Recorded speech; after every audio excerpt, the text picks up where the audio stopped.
بچہ دیو وہ کچھ نہیں لے کر گیا، ہم کیا لے کر جائیں گے؟ اور پھر یہاں کسی نے بڑا خوبصورت لکھا تھا، یہ وہ باغ ہے جس کے ہزاروں مالی تھے۔ دھیان رکھنا حضرت، یہ ہمیں بڑا وہم پڑ گیا ہے، مالک ہم نہیں ہیں حضرت، یہ علماء بیٹھے ہیں۔ اس نے قرآن کریم میں کب کہہ دیا کہ تم مالک ہو؟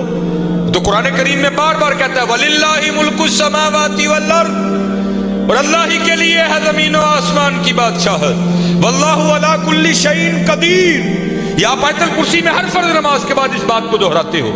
اللہ لا الہ الا هو الحی القیوم لا تأخذه سنة ولا نوم لہ ما فی السماوات وما فی الارض، اور اللہ ہی کے لیے ہے جو کچھ آسمانوں میں ہے اور جو کچھ زمینوں میں ہے۔ سورہ آل عمران 3 پارہ، کل محبوب آپ کہہ دیجئے اللہم مالک الملک، اے اللہ اے ملکوں کے مالک، تیال کریو پتر وہ مالک جے، اسی نہیں ہے مال، ہم تو مالی ہیں یار۔ اور میں اکثر اپنی مثال دیا کرتا ہوں، جب میں تھوڑا بڑا ہوا نا تو میں نے کیا دیکھا، میرے گھر کے باہر جو پلیٹ لگی تھی نا اس پر لکھا تھا چودھری علم دین، پھر وہ پلیٹ بدل گئی حضرت، دادا ابو کا انتقال ہو گیا، پھر نئی پلیٹ کیا لگی، حاجی محمد موٹا۔ پتہ نہیں حضرت یہ پلیٹ کب تک رہتی، جگہ وہاں رہی حضرت، لیکن کیا ہوا حضرت، مالیوں کے نام بدلتے رہے حضرت۔ اسی مالی ہیں حضرت، اسی مالک نہیں ہے، مالک وہی ہے۔ اور میں یہاں ایک روایت بھی اکثر سناتا ہوں کہ آپ کہو گے مولوی صاحب ایویں ساڈے کول ساڈیاں زمیناں کھون لگے ہو، ان کو قرآن و حدیث سے بھی تو دلیل دینا۔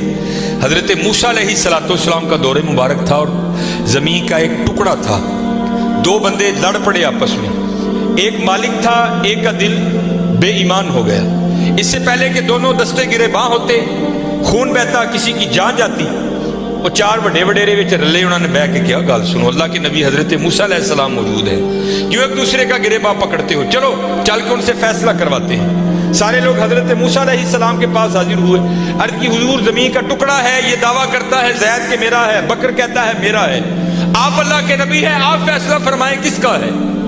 کچھ ایسے ہوتے ہیں نا جن کو ادب اداب کی آگاہی نہیں ہوتی کوئی بھی، وہاں بھی ایک ایسا بیٹھا تھا۔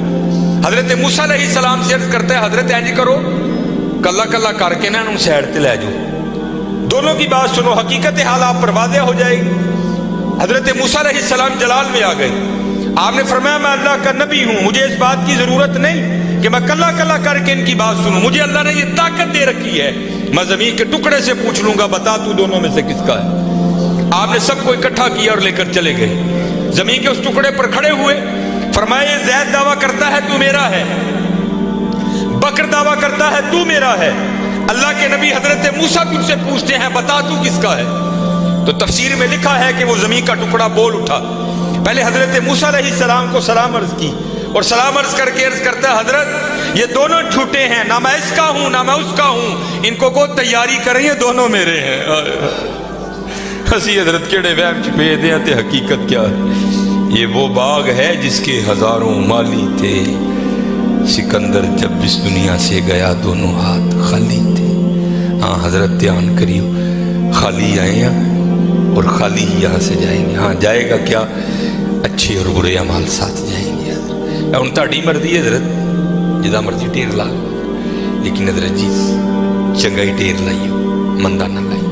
یہ سیالکوٹ جاؤ تو آپ نے حکیم عبدالحی رحمۃ اللہ تعالیٰ علیہ کا ڈیرہ دیکھ رکھا ہے، یہ سٹی سینٹر کے تھوڑا سا آگے ہے، اتنی موقع کی جگہ ہے حضرت۔ ہم نے تو خیر نہیں دیکھا، لیکن میں نے وہ انجینئر دیکھے ہیں جنہوں نے حکیم صاحب سے کہا نا، انجینئر تھا، حکیم صاحب کا مرید ہوا تو اپنے پیر سے پیار تھا نا، تو عرض کرتے ہیں کہ حکیم خادم علی رحمۃ اللہ تعالیٰ علیہ کہنے لگا کہ حکیم صاحب بڑی موقع دی جگہ ہے، سڑک دے اتنے تھی جی کتے روڈ تے بھی جا کے بہو گے نا تو دنیا نے اوتھے بھی آ جانا ہے، مینوں اجازت دو ہاں میں نقشہ بناواں تے اتے سونا پلازا بنائیے۔ تو حکیم صاحب فرمان لگے وہ بابا جی رہن دے، کہنے لگا نہیں جناب پلازا بنانے، آپ فرمان لگے یار اسی بڑا لینا ہی، لیکن ایک گل سنی سی تاں نہیں بنایا۔ وہ کہتا حضرت مشورہ کریں نا، شاید بات کی حقیقت کچھ اور ہو، کیا بات سنی ہے، کیوں نہیں آپ نے بنایا؟ آپ فرمان لگے یار ہی سنیا ہے، نال نہیں لے کے جان دیں دے، اسی تاں نہیں بنایا۔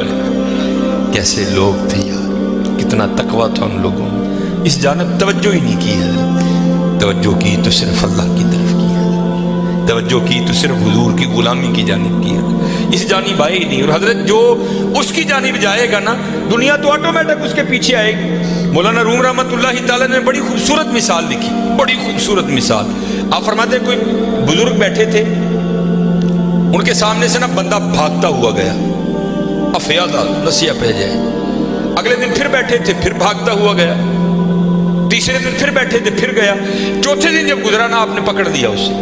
آپ نے فرمایا بھائی تجھے کیا مصیبت پڑی ہے، روز تو اس وقت بھاگتا ہوا نکل جاتا ہے اس جانب۔ اور اس کرتا ہے حضور میں اپنا سایہ پھڑن دیا تھا۔ آپ نے فرمایا پھر تو ساری زندگی نہیں پکڑ سکے گا۔ اس نے کہا حضور وہ کیوں؟ آپ نے فرمایا تو نے کر دی ہے سورج کو کنڈ، سایہ آ گیا ہے تیرے آگے۔ اب سورج کو کنڈ کر کے جتنا مرضی بھاگ، کیونکہ سایہ آگے ہے، وہ بھاگتا رہے گا، تو اس کے پیچھے بھاگتا رہے گا، پکڑ نہیں سکتا۔ ہاں ایک کام کر لے، پکڑ پھر بھی نہیں سکے گا، لیکن پھر یہ ہوگا کہ تو سایہ کے پیچھے نہیں بھاگے گا، سایہ تیرے پیچھے بھاگے گا۔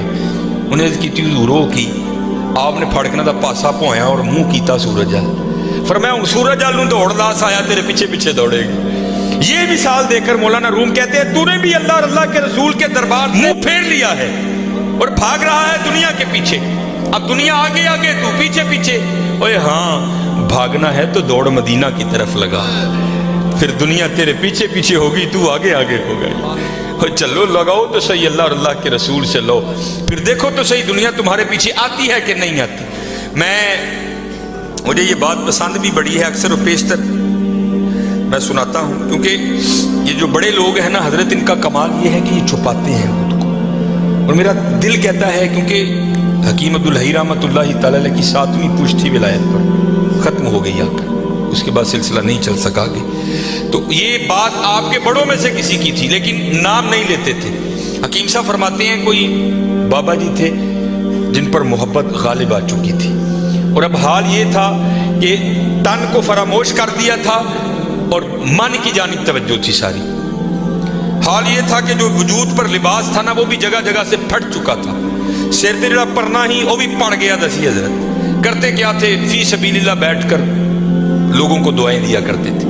گھومتے گھومتے نا وہاں ایک سنیاسی آ گیا، اور سنیاسی بھی وہ جس کے پاس سونا بنانے کا نسخہ تھا۔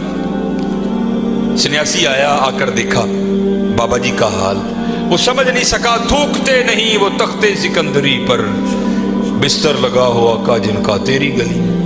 انہیں سمجھا لگتا بابے ہوری واہ غریب نے۔ باہر گیا، کسی کو کاپی پینسل منگی، سونا بنان دا نسخہ لکھیا، لیا کے بابے نے پیش کیتا۔ بابے ہس کے کہنے لگے اوہ ایک ہی ہے۔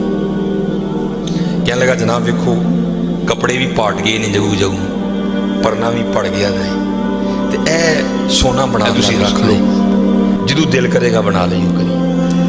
تو یہ جو پاک لوگ ہیں نا حضرت، یہ کسی کا دل نہیں توڑتے، یہ کسی کا دل نہیں توڑ، اور دھیان رکھا کرو، دل نہ توڑا کرو کسی کا۔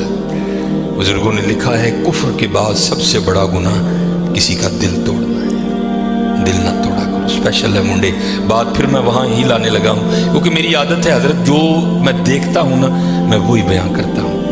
لکھا ہے کتابوں میں بدبخت ہے وہ منڈا، میں نے منڈے کا لفظ بولا، بدبخت ہے وہ منڈا کہ جس کے ڈنڈوں سے اس کی ماں اور اس کا باپ ڈرتے ہیں۔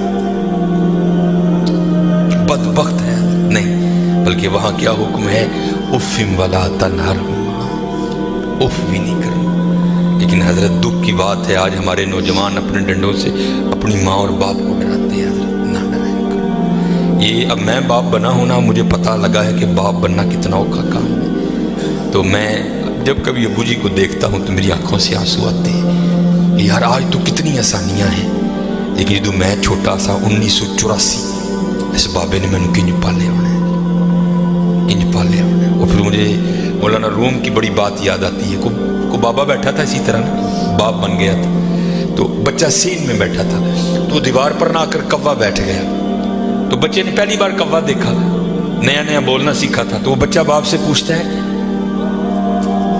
ابا جی کی ہے؟ تو باپ نے منہ چوم کے بیٹے کا کہتا ہے پتر اینو کان کہندے نے۔ تو آپ کو پتہ ہے بچوں کی عادت ہے بات کو در، وہ پھر پوچھتا ہے ابا جی کی؟ وہ پھر منہ چوم کے کہتا ہے بیٹا اس کو کوا کہتے ہیں۔ اور مولانا روم نے مثنوی میں لکھا ہے کہ 70 بار بیٹے نے پوچھا باپ نے 70 بار منہ چوم کے جواب. وقت بیت گیا حضرت, جوان بچہ جوان ہو گیا, جو جوان تھا وہ بوڑھا ہو گیا. وقت بیتتے پتہ تو نہیں نہ لگتا حضرت, تو وقت گزر جاتا ہے. وہ ایک دن بابا بیٹھا سین میں, وہ لڑکا کو کام کر رہا تھا, تو دیوار پہ کبا بیٹھا آ کے. وہ بابے کو بچپن یاد آ گیا, کہنا چلو بھلا پوچھی ہے منڈا کی کرتا ہے. تو منڈے کو پوچھتا ہے, پتر نظر کمزور ہو گئی, میں تیریاں کھانا نہیں ویکھنا وا, کی بیٹھا ہی کاندھ تے آ کے. تو وہ منڈا دیکھ کے نا بڑا اوکھا, بھائی ابا جی نہیں لبدا تو کی لوڑ ہے ویکھن دی, کہاں بیٹھا تھا جی. تو وہ باپ پھر کہتا ہے, پتر تین پتہ ہے عمر واہ ہی ہوگی, سنوندا بھی نہیں ہے, کی کہنا ہے. بھائی ابا جی نہیں سنوندا تو کی لوڑ ہے سنن دی, کہنے کہاں بیٹھا تھا. بابے نے رونا شروع کر دیا. تو وہ آ کر بابا کیوں رون ڈے ابا جی, ایویں کو گل رون والی رون لگ پے. تو کہتا ہے, پتر جب تو چھوٹا تھا نا اور تو نے پہلی بار کوا دیکھا تھا, تو نے پوچھا تھا کون ہے, تو میں نے تیرا منہ چوم کر کہا تھا پتر کوا بیٹھا ہے. اور تو نے 70 بار پوچھا تھا, میں نے 70 بار منہ چوم کے جواب دیا. اور میری باری دوجی باری کالا پہ گئی. پتر بڑا دھیان کری, بڑا دھیان, جڈے مرضی ڈانڈو, جڈا مرضی چوڑا سینہ ہوئے, لیکن بابے نو پتا ہوئی یار ہے میرا پتر ہے. اج بھی جتی لا کے سر چ مارا گا, اونجی کھائے گا جی بچپن چ کھانا سی. اور حضرت سن لئیو, میں وہ کہتے ہیں نا پیو دیاں گالاں تے گھیو دیاں نالاں, واقعتاً گھیو دیاں نالاں جی. میں بڑیاں مار کھادی تھی اپنے والا صاحب, بڑی مار کھادی, اور اج دی مار نے مینوں 12 لا چھڑی. ان سے لاڑ کرو.